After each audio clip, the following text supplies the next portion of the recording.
Hey, what's up guys, welcome back to Copper Top Productions. In this week's video we're going to go through and talk a bit about what we're doing for the rest of the year, both with the cars, events, where we're living and a few other things. So let's jump right into it. What's next on the E36? So for those of you who watched last week's video, and for those of you who didn't, go check it out. It was absolutely awesome. Basically, towards the end of the video I was complaining about the fact that the seat had no bolstering and I was holding myself on my legs when I should have been, clutch kicking or feathering on the throttle. So the very next thing I want to be doing to the E36 is putting in a bucket seat and rails so that I can hold myself in place easier.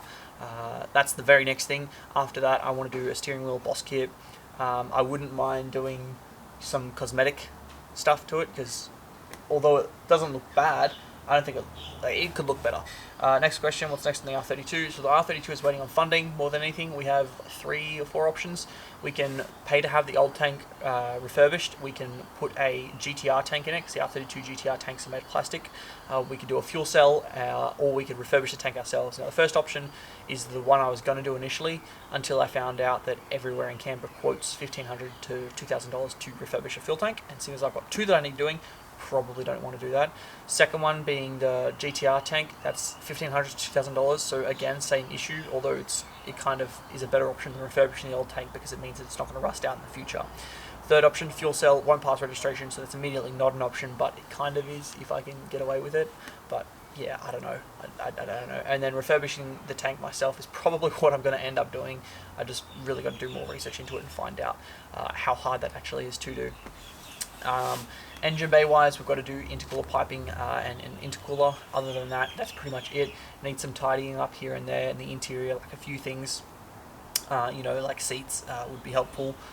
A steering wheel would be great. That's pretty much it really. Other than that, it's just putting everything back together. So the next thing to happen on that is fuel tank, intercooler piping in the interior, and then take it to a wet pan day, which I'm keen for. Stagia. So I'll just give you a full update on the Stagia. The reason we haven't been doing any content with it is because it's off the road.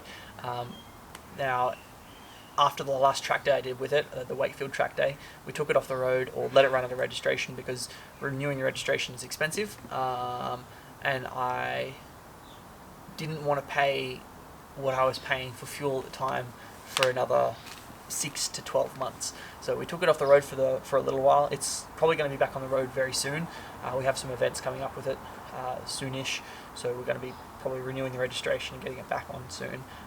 As far as stuff that we need to do to it, there's nothing really. It's got the ABS lights on, which is probably something I want to fix before the next track day. Other than that, cosmetics, I want to pull some dints on it and I want to re-black all the blacks on it.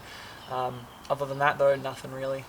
It's pretty much fine as is. There's no mods under the hood that I can really do to improve that car because it's already such a built car. Even though it's only 450 horsepower, for me it's such a built car, there's no point touching it. That leads us straight into our next events. So the next event we're going to be doing is a speed off the track day at Wakefield. I don't know if that's actually what it's called, but that's what I remember it being called. It's basically just a time attack day at Wakefield Park. So you go around the track, it's grip, and you get as fast as time you can. So we'll have some videos on the Stag, getting it back on the road and getting it ready to go to the track day on the 14th in probably the next 1 to 2 videos. So that's what's next with the Stagia, and that's the next event that we've got coming up. And then drift days after that. So our next drift day is on the 24th. It's in the E36 at Sydney Motorsport Park. It's the exact same as the last day we did. It's a drift day.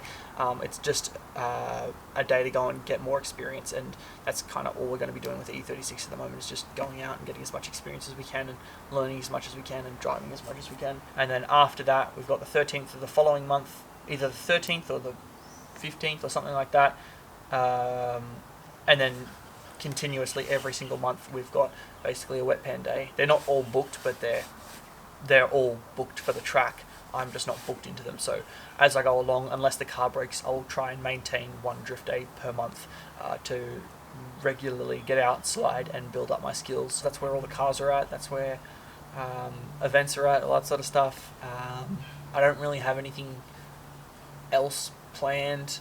Towards the end of the year we are going to be looking at moving into a new place, hopefully with a bigger shed, so that'd be awesome to have like a Copper Top Productions full shed, have some banners hang up and have some tools and shit around. Oh, dream of it.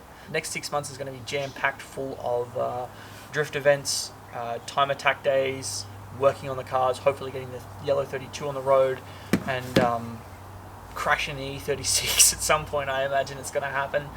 and then hopefully to top it all off, we'll move into a new garage, and that's how we're going to start off the next year. But for now, it's we're only halfway through this year. We've got a long way to go, and yeah, we're only just getting things started, really. Anyway, guys, that's it for this week's video. I hope you've enjoyed a little catch up. The only real reason I made this video is because we didn't really have anything else to film. We don't have anything on, and like I said, I have no money to work on the R32 at the moment because I'm broke. But anyway, yeah. Hope you guys have enjoyed. If you have, leave a like down below. Leave a comment telling me what you think. I'll catch you in the next one. See yous.